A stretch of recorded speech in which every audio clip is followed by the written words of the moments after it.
நகை எல்லாத்தையுமே பார்த்துட்டு இது என்ன புதுசாக இருக்குது, பளபளன்னு இருக்குது, நல்லா இருக்கே அப்படின்னு சொல்லிட்டு பாண்டியன் ஸ்டோர்ஸில் வர நம்ம இவங்க இருக்காங்கல்ல, அவங்க சரவணனுடைய பொண்டாட்டியாக வர போகிறாங்கல்ல, அவங்களோட நகையெல்லாம் பார்த்து அவங்க அக்கா அப்படியே ஷாக் ஆகிட்டு இருக்காங்க. இதை பார்த்துட்டு மீனாவுக்கு என்ன பேசுறதுன்னு தெரியல. ஐயோ இவங்க எதுக்கு இப்படி ஓவராக பண்ணிட்டு இருக்காங்க அப்படின்ற மாதிரி தான் அவங்களும் நினச்சிட்டு இருக்காங்க. ஆனாலும் கொஞ்சம் நேரத்தில் இது ரொம்ப நல்லா இருக்குங்க, அது ரொம்ப நல்லா இருக்குது, எந்த கடையில் வாங்கினீங்கலாம் கேட்கும்போது அவங்க அம்மா சொல்கிற ஒரு பதில் வந்து பார்த்திங்கன்னா, எங்களுடைய குடும்பத்தில் எப்போவுமே செஞ்சு கொடுக்குற ஒருத்தர் தான். ஸோ அந்த பத்திரம் வச்சு தான் நாங்கள் எல்லாத்தையுமே செஞ்சோம் அப்படின்னோடனே அவங்களுமே ஷாக் ஆகிடுறாங்க. ஏன்னா அவருடைய நம்பரை கொடுங்க, நான் கண்டிப்பாக அவர்கிட்ட பேசி நானும் இது மாதிரியே தங்க நகையெல்லாம் வாங்கிக்கிறேன் அப்படின்றாங்க. அண்ட் இந்த மாதிரி விஷயங்கள்லாம் இவங்களுக்குள்ளே போய்கிட்டே இருக்குது. அண்ட் மீனாவும் அண்ட் இன்னொருத்தவங்களும் வந்துட்டு போயிட்டு உட்காந்து சாப்பிட்லாம் அப்படின்னு சொல்லி உட்காந்தது அப்புறமா நீங்கள் தான் ஓடி வந்தீங்க அப்படின்னு சொன்னாங்க, கல்யாணத்துக்கு பண்ணிக்கல, நீங்கள் வந்து ஓடி வந்தால் கல்யாணம் பண்ணிக்கிட்டீங்க அப்படின்னு சொல்லும்போது உங்களுக்கு எப்படிமா இவ்வளோ நகைலாம் போட்டாங்கன்ற மாதிரி கேட்குறாங்க.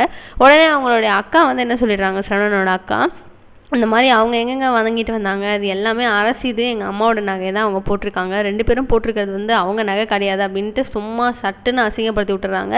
ஸோ 2 பேருமே வந்துட்டு பயங்கரமாக ஃபீல் பண்ணுறாங்க. சாப்பிடவே முடியல அவங்களால, தொண்டைக்குள்ளேயே நிற்கிற மாதிரிலாம் காமிச்சிட்ருக்காங்க. ஏன்னா அவங்களுக்கு அப்புறமா என்ன நடக்க போகுது அப்படின்றதுலாம் வந்துட்டு ஒரு ட்விஸ்ட்டு தான். ஸோ கல்யாணம் அண்ட் ஒரு என்கேஜ்மெண்ட் அப்படின்ற ஒரு விஷயம்லாம் வரும்போது ரொம்ப ஹாப்பியாக சரவணன் ஃபீல் பண்ணுறாப்புல. ஸோ நெக்ஸ்ட் எபிசோட் எப்படி இருக்க போகுது அப்படின்றத பொறுத்து வந்து பார்க்கலாம். சுவாரஸ்யமான சூப்பரான விஷயங்கள் பண்ண தெரிஞ்சுக்க சேனலை சப்ஸ்கிரைப் பண்ணிக்கோங்க. பாய்.